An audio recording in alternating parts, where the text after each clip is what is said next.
Bonjour les Nakama, dans cette vidéo on va faire la comparaison entre Solo Leveling et l'Attaque des Titans. Ce sont deux œuvres majeures de la culture manga manhwa, bien qu'elles diffèrent sur plusieurs plans. On va parler de l'univers et de l'ambiance. Solo Leveling se déroule dans un monde moderne où des portails apparaissent et libèrent des monstres, obligeant des chasseurs à les affronter.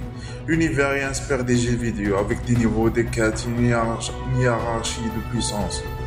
L'ambiance est souvent épique avec des combats spectaculaires et une atmosphère de montée en puissance constante.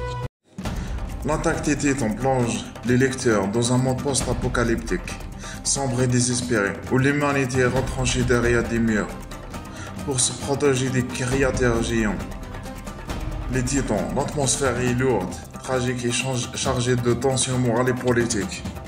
On va parler des protagonistes et leur évolution. On a Sung Jin-woo, le héros de Solo Leveling. Il incarne le rêve de progression illimitée.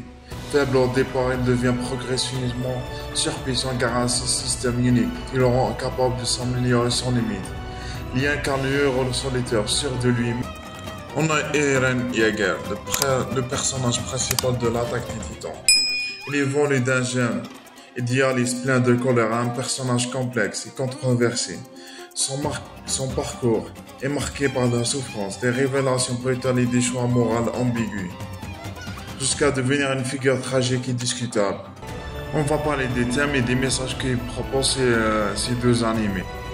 Les thèmes de Solo Leveling sont principalement centrés sur la force, le dépassement de soi et le sentiment de liberté qui procure la puissance. Le récit est assez linéaire et reste fidèle à son genre de fantaisie d'action. L'Attaque des Titans aborde des sujets bien plus profonds, la liberté, la guerre, la mémoire et le cycle de la haine. Son récit est dense, parfois déroutant, et invite à réfléchir sur la nature humaine et les conséquences des choix collectifs. On va parler de l'animation de ces deux animés. Sur le plan visuel, Solo Leveling se démarque par un style numérique très fidèle, aux couleurs vives et aux effets dynamiques. Chaque combat est une explosion visuelle, conçue pour impressionner. L'Attaque des Titans possède un style bien plus brut, surtout dans les premières saisons, mais gagne en intensité avec le temps. Le dessin, bien qu'imparfait au début, transmet parfaitement la brutalité des scènes et la profondeur des émotions. On va mentionner les personnages secondaires.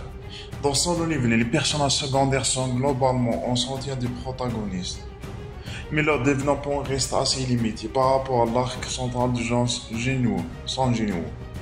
Ils servent surtout à mettre en valeur la progression et la puissance du héros, ou à apporter un peu d'émotion dans certaines scènes clés.